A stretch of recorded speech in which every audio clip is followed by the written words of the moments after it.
दोस्तों हमारे प्यारे देश अमेरिका के अंदर जो एक चीज चल रही है ना वो बहुत ही खतरनाक है and I am very very surprise कि उसके बारे में ना कोई बात नहीं कर रहा है। 2-4 मिनट में बस बात करते हैं, मैं कोई स्क्रीन शेयर वगैरह नहीं करूंगा, खाली हार्ट टू हार्ट आपसे कॉन्वर्सेशन है कि आपको पता है अगस्त 2025 का महीना इतिहास में पहली बार हुआ है कि गोल्ड के प्राइस ने एक महीने में एग्जैक्टली 10% का पंप अर्जित किया है। दोस्तों आपको मैं वैसे कॉन्टेक्स्ट के लिए बता दूं कि S&P 500 निफ्टी ये सारी चीजें पिछले 50-100 सालों में एवरेज 10 से 12% ग्रो करती हैं। आपको आपके फाइनेंशियल एडवाइजर ने भी बताया होगा, बट गोल्ड 10% बढ़ा है। अब इसके बाद मैं आपको ना एक के बाद एक ऐसे स्टैटिस्टिक्स बताने वाला हूं जिससे आपके होश उड़ जाएंगे और उसके लिए प्रिपेयर कैसे करना है वो भी मैं आपको बताऊंगा। बट उससे पहले दोस्तों nothing in this video is financial advice. ये वीडियो सिर्फ एजुकेशन पर्पस से के लिए है। I am not a registered financial advisor. मुझसे बात करनी है तो पेट्रियन पर आकर जुड़िए, जिसका लिंक जो है डिस्क्रिप्शन में दे रखा है। अब देखिए यूएस में ना बहुत सारी चीजें खराब हो रखी है। मैं आपको एक एग्जांपल बताता हूं। एग्जैक्टली 2 साल पहले यूएस की अनएम्प्लॉयमेंट रेट यानी कि बेरोजगारी दर ऑलमोस्ट 3% आ गई थी और अभी कल डेटा अनाउंस हुआ है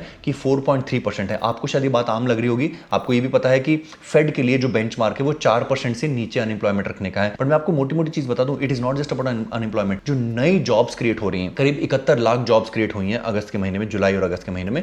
और जिन लोगों ने अनएम्प्लॉयमेंट के लिए या फिर जॉब के लिए अप्लाई किया है वो लोग हैं करीब 73-74 लाख। 2021 की पीक कोविड जो डेल्टा वेरिएंट चल रहा था उसके बाद पहली बार इतिहास में हुआ है अमेरिका में जॉब सीकर्स की संख्या ज्यादा है, जॉब्स अवेलेबल की संख्या कम है। यानी कि जो जितने लोग जॉब ढूंढ रहे हैं उससे कम जॉब मार्केट में उपलब्ध है। और देखिए एक कहते हैं ना अंग्रेजी में कहावत है एडिंग इंसल्ट टू इंजरी। ये जो नई जॉब ओपनिंग्स का डेटा आता है, क्या आप इस पर ट्रस्ट कर सकते हो? जून और मई के महीने में लगातार 2 बार ब्यूरो ऑफ लेबर स्टैटिस्टिक्स ने इस आंकड़े को करीब करीब 1,40,000 या 1,50,000 न्यू जोल्ट जॉब ओपनिंग्स की बात की थी और उसको रिवाइज करके उन्होंने 30-40 हजार और जून के महीने में तो सिर्फ 14,000 कह दिया। उन्होंने कहा उस समय हमसे गलती हो गई थी, असल में जॉब ओपनिंग्स तो सिर्फ 14,000 ही हैं। That also opens up a big Pandora box. America सच बोल रहा है कि नहीं? और वैसे आपको याद होगा कि डोनाल्ड ट्रंप ने इसलिए BLS bureau of labour statistics के हेड को फायर भी करने की बात की थी और कर दिया था शायद, जो भी है।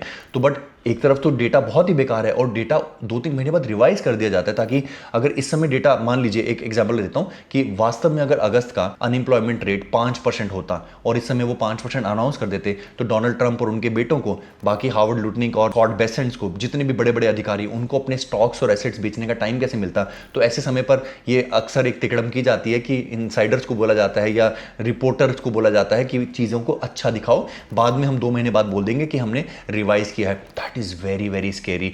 4.3% unemployment data itself is scary. अब ये अगले 2 मिनटों में मैं आपको स्टैगफ्लेशन के बारे में बताऊंगा। स्टैगफ्लेशन क्या होती है? स्टैगफ्लेशन एक ऐसा फिनोमिना होता है जो रिसेशन का बाप है। रिसेशन में क्या होता है? मंदी, बेरोजगारी, चीजें स्लो हो जाती है, डिमांड घट जाती है। यहां पर पहली बार हो रहा है, जो 2008 में नहीं हुआ, 2020 में नहीं हुआ। ये एक ऐसी रिसेशन की तरफ अमेरिका बढ़ रहा है जिसमें महंगाई भी बढ़ी हुई है। महंगाई अक्सर रिसेशन में कम होती है। यहां पर महंगाई की दर पिछले 3 महीनों से कैसी आई है? 2.3%, 2.4%, 2.7%, तो बढ़ती जा रही है। महंगाई की दर बढ़ रही है, बेरोजगारी भी बढ़ रही है और आपकी अर्थव्यवस्था की वृद्धि दर कम होती जा रही है। इसको कहते हैं स्टैगफ्लेशन। स्टैगफ्लेशन किसी भी अर्थशास्त्री के लिए सबसे ज्यादा भयावह परिस्थिति है। अमेरिका बिल्कुल नहीं चाहेगा दुनिया को पता चले कि वो स्टैगफ्लेशन की तरफ बढ़ रहा है। इसलिए आपने वो रिपोर्ट देखी, आपने वो कल अगर सर्च करना, अगर नहीं देखा तो, डोनाल्ड ट्रंप ने टिम कुक को, मार्क जकरबर्ग को, सारे बड़े बड़े टेक कंपनियों के फाउंडर्स को डिनर टेबल पर बुलाया, पत्रकारों के समक्ष पूछता है कि एप्पल, टिम कुक, तुम कितना निवेश करने जा रहे हो अगले 5 सालों में अमेरिका में? वो कहता है sir $600 billion. Mark Zuckerberg, Facebook, तुम कितना इन्वेस्ट करने जा रहे हो? सर मैं $800 बिलियन। वो जिस हंसी से उसने बोला ना, उसने बोला इस व्यक्ति को एक बड़ा शब्द सुनना है, मैंने एक बड़ा शब्द बोलना है। बट राष्ट्रपति दुनिया के सामने, पत्रकारों के सामने क्यों बताना चाहता है कि बड़ी बड़ी इन्वेस्टमेंट्स हमारे देश में आ रही हैं या हमारी खुद की कंपनियां बड़ी इन्वेस्टमेंट कर रही हैं? मार्केट को एक कॉन्फिडेंस देने के लिए कि all is well, all is well, हम डंप नहीं हो रहे हैं, हम रिसेशन की तरफ नहीं जा रहे हैं। बट ये सब चीजें एक इंडिकेशन है। वीडियो के स्टार्टिंग में क्या कहा? पहली दफा अगस्त के एक महीने में, 1 अगस्त से लेकर 31 अगस्त तक गोल्ड जो है 10% बढ़ा है। Gold is an escape mechanism. Gold एक ऐसी राफ्ट है, एक ऐसी सेफ्टी बोट है जो ऑरेंज कलर की होती है। जब किश्ती डूबती है तो लोग उसमें भागते हैं, गोल्ड की तरफ लोग भाग रहे हैं। वैसे डिजिटल गोल्ड बिटकॉइन है, इसलिए हमारे माता पिता ने हमारे लिए बहुत सारा गोल्ड खरीद कर रखा। अब हम डिजिटल गोल्ड यानी कि एक बड़ी सेफ्टी राफ्ट जिसमें पीछे एक मोटर बोट भी लगी हो ताकि हम जल्दी से रिसेशन से बाहर निकले, वो भी हम होल्ड कर रहे हैं। And you know what happens if there is a recession, and I don't know, I am not saying recession आने वाली है, ये रिसेशन चल रही है। पिछली क्वार्टर में 3.3% की जीडीपी ग्रोथ रेट आई थी, which is very good. GDP growth जब तक नेगेटिव नहीं होती है तब तक रिसेशन नहीं होती है। बट उससे पहले क्वार्टर को क्या हुआ था, अक्टूबर नवंबर दिसंबर 2024 को -0.5%। तो कभी तोला कभी माशा।